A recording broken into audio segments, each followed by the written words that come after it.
പ്രിയമുള്ളവരെ, പ്രാർത്ഥന എന്നത് എന്തെങ്കിലും ആവശ്യപ്പെടുവാനുള്ള സമയം മാത്രമല്ല, മറിച്ച് ദൈവവുമായി ഹൃദയം തുറന്ന് സംസാരിക്കാനുള്ള സമയം കൂടിയാണ്.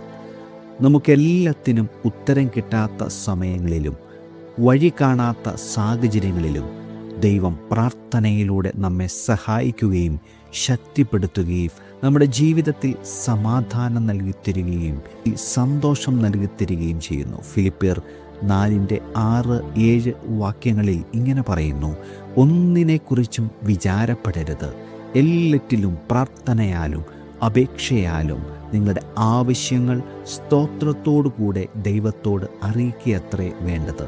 എന്നാൽ സകല ബുദ്ധിയെയും കവിയുന്ന ദൈവസമാധാനം നിങ്ങളുടെ ഹൃദയങ്ങളെയും നിനവുകളെയും ക്രിസ്തുയേശുവിങ്കൽ കാക്കും. ദൈവം നമ്മളെ സഹായിക്കുമാറാകട്ടെ. ആമേൻ.